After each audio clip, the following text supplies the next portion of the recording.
If you clicked on this video, odds are that you're desperate to finish that writing project that you started years ago but put on the back burner, or you're looking to start a writing project finally after years of marinating the story that you've had in your head and now you're ready to get it out on paper. I'm going to help you finish that story.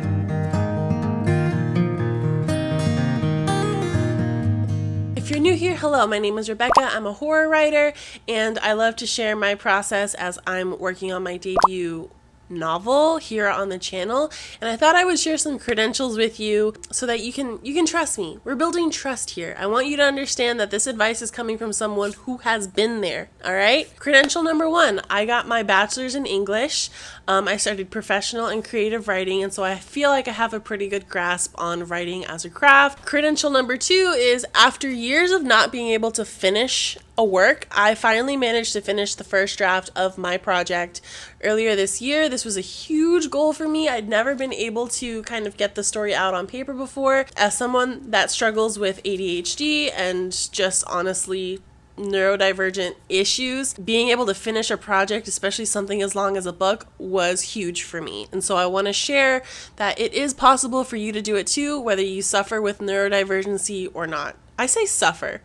Whether you struggle with focus or just being able to have the stamina for long projects, right? So now that you kind of know a little bit more about me, I want to share with you some of the things that helped me finish the first draft of my book and kind of get me started on this marathon of finishing a story. And before we get into writing or craft or any of that, there's one thing that I really want you to pay attention to when you're starting this journey of writing, and I want you to find out what your why is. If you're writing a book or if there's a story in you that you want to tell, there's usually a reason why. And if that reason is to publish a book and make lots of money, I am imploring you to reevaluate, because most authors don't make a ton of money. Popularity is very difficult to achieve, and the level of success of like a Sarah J. Maas or a Suzanne Collins, I'm not saying it's out of the realm of possibility for you.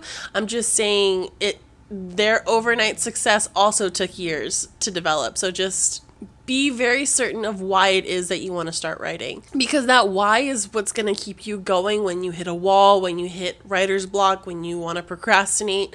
The why is going to get you through so many of the rough patches of writing a book. The next thing I want you to do is to set clear expectations for yourself to set yourself up for success. So when I decided to pick up writing again after years of not touching it, I felt like I had to work at a breakneck speed to make up for all of this quote-unquote time that I lost when I wasn't writing. I got really self-conscious, and I told myself, I want to finish this book before I turn 30.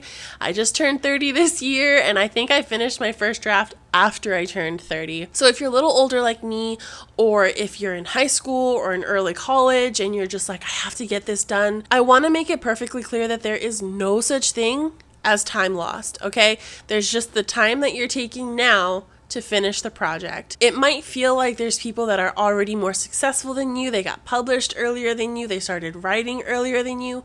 I need you to block all of that out, because you are not on their journey, you are on your own journey, and you need to focus on what works for you and how you're going to achieve all of the things that you want to achieve. And you can't do that if you're looking over here and over there at what other people are doing. Working faster does not necessarily mean you're going to get published faster. It doesn't mean that you're going to suddenly make up for all of that lost time. It just means you're going to burn yourself out a lot faster. And odds are this is probably where you've been before, and that's probably why you stopped writing in the first place, is because you felt like you had to write so fast and make up for all of this lost time, when that's not really the case. Writing is a marathon, not a sprint, and you need to give yourself the time and space to be bad at it, to experiment, to figure out what your strengths are, what your weaknesses are, and also to just learn how to enjoy the process of writing. So here's a few tips that I want to share with you that helped me when I was setting expectations for myself when I finally got to writing. And number 1 is write like no one is going to read it, because no one probably will. That first draft is going to be so bad. And when you're done with it, it's going to be like duct taped together. There's going to be scenes missing. There's going to be brackets where you just say insert fight scene here or write plot resolution here. That's okay, because You just want to get used to the practice and the act of actually getting the words down. If you don't get them down on paper, there's going to be nothing for you to revise and improve upon later. So just write. Make it bad, make it cringy, make the story whatever you need it to be to finally get it out and onto paper. Be realistic about your timeline so that you don't burn yourself out. Just because Stephenie Meyer wrote Twilight in 3 months and had a finished manuscript in 3 months does not mean that that's what you need to do. That was a freak of nature occurrence, okay? I'm wild. You're not Brandon Sanderson. You're not going to be writing 5 books a year off the bat. So just enjoy yourself while you're going through this process, because you're going to be learning a lot about yourself, especially the first time you're writing a book. So just take your time with it. Once you've kind of understood this about yourself and about what the process is going to look like, now is the time to start getting organized. And there's a few different facets about getting organized when you're writing a book. One of the biggest factors is deciding where you're going to write your book. And that could be something on like a paid software like Scrivener. It could be a Word doc. It could be a Google Doc, Pages, Campfire, Ulysses. There are so many resources for writers for them to write their books. So do a little research, spend a little time figuring out what's going to be best for you, and also understanding when and how you're going to write might factor into this decision, but we'll talk about that later. I personally use Scrivener. I have tried a variety of different options. I've tried writing in Word, and I've tried Scrivener is just what works best for me, and I love it, and it's every time I stray from the light, I end up coming back. So I use Scrivener.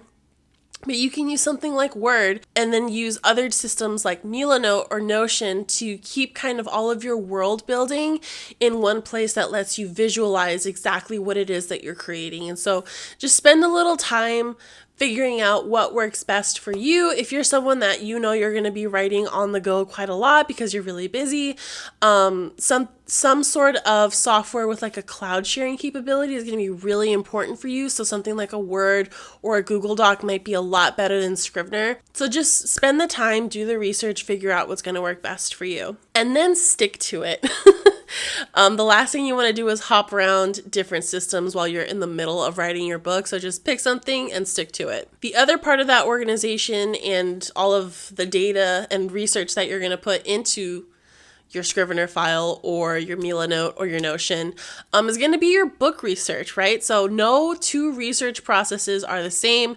The research for a contemporary piece of fiction or a fantasy novel or a horror novel or whatever is going to look vastly different. And I would encourage you to find a sort of sense of balance. For me, I know that part of keeping the will of writing alive is actually writing. And so I tend to not linger too much on research, specifically for this book because it is set in modern times. It's a real location for the most part. There was fairly little research that I had to do because my characters and my story and everything is mostly character driven.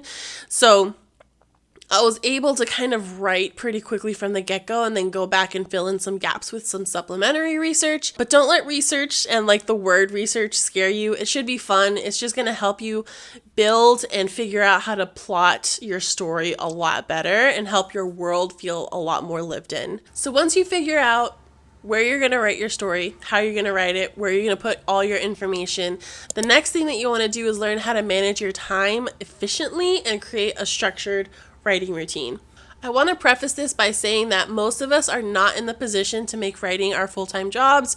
We are fitting this in between other responsibilities like school or work or home chores and responsibilities, our partners. Being disciplined with when and how you choose to write is going to be really important in getting to that final end goal of a finished draft. This is why giving yourself the opportunity to play around and experiment, not just with your writing, but how you write, is going to be really important. For example, do you write better at night or first thing in the morning? Do you prefer ambient music or do you prefer working in a cafe?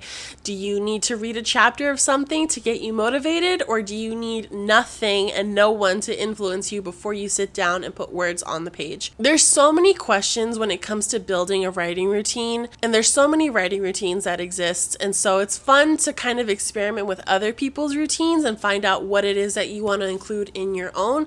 So I would kind of count this in part of like the research portion, because I think the biggest piece of advice when it comes to this is that you don't have to take your writing super seriously in terms of like the words on the level of the words on the page, but you do have to take the act of writing super seriously and implement it into your daily routine and find a way to integrate it in a way that seems fun and it's something that you look forward to at the end of the day. It's a non-negotiable, right? So, and it doesn't have to be every single day. Sometimes you can only really afford to write 4 times a week, but you write a really good 6 pages every session, right? So it's about figuring out what your pace is, figuring out how you're going to attack a writing session. And so again, just give yourself some time and space and energy to figure out how you're going to set that time aside every week, every month, every year to achieve this goal. So now that we've done all of this prep work, it's finally time to sit down and write and read, because when they say the best writers are the best readers, they know what they're talking about, right? So I started reading again pretty seriously in 2022, and I made a goal for myself that I was going to read 2 books a month. And I read across a variety of genres because I want to learn both from an entertainment perspective and a craft perspective, right? I think reading within your genre is really important. As a horror writer, I've read Stephen King, I've read Grady Hendrix, Shirley Jackson, Ira Levin, Willem Peter Blatty. I never know how to pronounce his last name, but I learned from a craft perspective from those authors.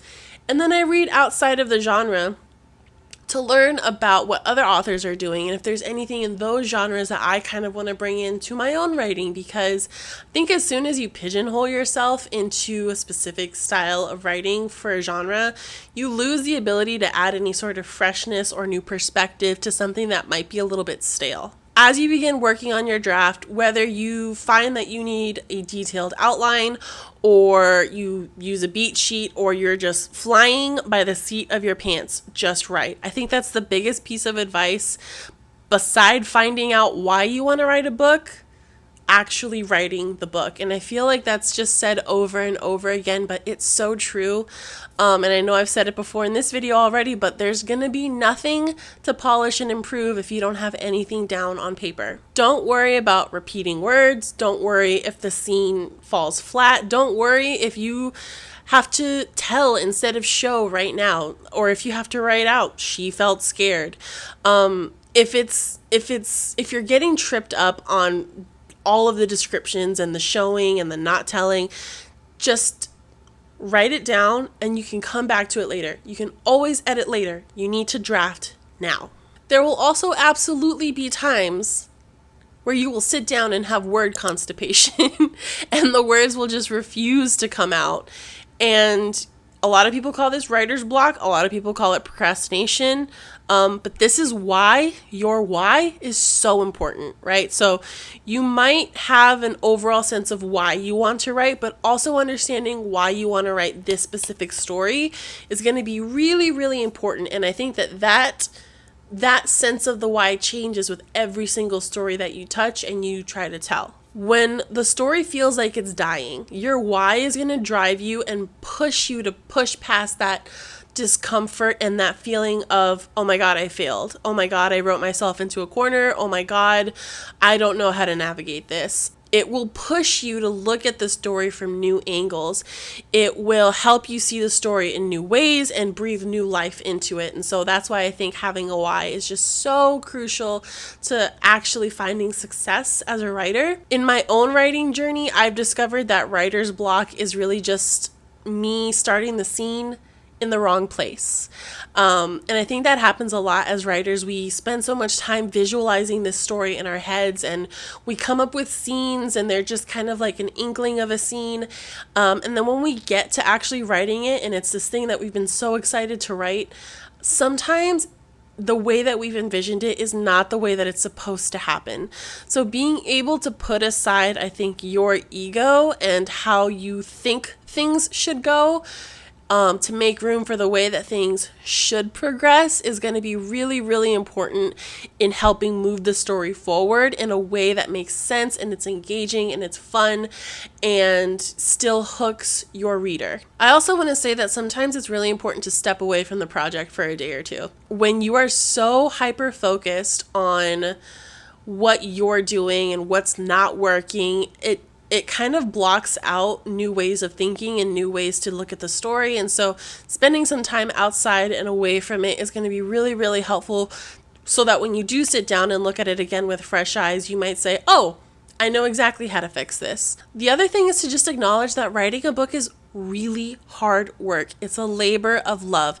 I will always say that on my channel because I often need to remind myself of that writing a book is so difficult. And one of the ways that I've learned to stay inspired while working on my story is that I've allowed myself to appreciate the fact that what I'm doing is difficult, right? If you're writing a story, you need to appreciate the fact that despite what social media says, not a lot of people are writing books. Not a lot of people are taking such a huge undertaking and sacrificing so much of their time and effort and emotional labor into putting together a story that they are proud of. Be proud of the fact that you're doing something really difficult. Have a sense of ownership and responsibility over what it is that you're doing. And say it with your chest. Even I struggle with that sometimes when I do my intros for my videos and I'm like, I'm a writer? ? And my good writer friend Mick was like, no, say that with some confidence. And she's totally right, you know. Just because you haven't published anything doesn't mean you don't get to call yourself a writer. If you're writing, you're a writer. Being proud of the fact that you're doing something challenging is going to make writing the words "the end" at the end of your manuscript so much more rewarding. Which brings me to celebrating your milestones. I think it's so important to celebrate yourself as you go through this process. Hitting 10K, 20K, 30K, any sort of milestone is so crucial, especially if you've never written that many words before. I remember hitting 30K and thinking, oh my God, I've written like 100 pages of something that's completely new, completely original. It all came from inside my head. Like, that is wild. And so learning to celebrate your wins, even though nobody else might know about them, is really important. And like learning to have those moments for yourself is going to go a really long way in pushing you past hurdles and getting through writing blocks and getting through procrastination. I think it's also really important to note that I used to beat myself up so hard for everything, for not writing enough, for not doing enough around the house, for my mental health issues, for not being perfect at something the first time. And I've learned how to give myself so much more grace through the process of writing a book, because I set myself a lot of deadlines when it came to this project. Even when I was being really realistic and I'm like, I'm going to give myself a couple months. And sometimes I still wouldn't hit those goals. And instead of beating myself up, I would just adjust, right? Learn how to be like, okay, if writing 2,000 words a day is too much, if I'm pushing myself too much there, let me adjust it. Let me do 1,500. Let me do 1,000. Let me do something that's feasible so that I can feel good about the work that I'm contributing towards this project, because that's ultimately what you want to do. That feeling of success is what's going to propel you forward. And also learning to be really gentle with yourself while you're doing something difficult is going to bleed out into other facets of your life. And I was so surprised that when I was having a really tough time these last few months, I found myself being so much more gentle with myself and not beating myself up, and it felt so much better. It's also important to remember that at this stage, you're the only person setting your deadlines, right? You're not under a publication that has really strict deadlines about when this thing needs to get out. You're the only person that really knows that you're writing a book, and you're the boss. And so that can be really daunting and also really liberating. And so in time, as you continue to go through the process, you'll learn how to find that right balance between pushing yourself and being really gentle with yourself. Thank you guys so much for watching this video. If you liked it, please make sure to give it a thumbs up. And if you like writing content, writing vlogs, anything horror, book chats, lifestyle, maybe consider subscribing to my channel. I post new videos at least once a week. Kind of difficult sometimes, but I do my best. And I really hope to see you guys in another video. Until then, go out, conquer your writing goals, do your best. I am rooting for you. Thank you guys so much for watching this video, and I will see you in the next one. Bye!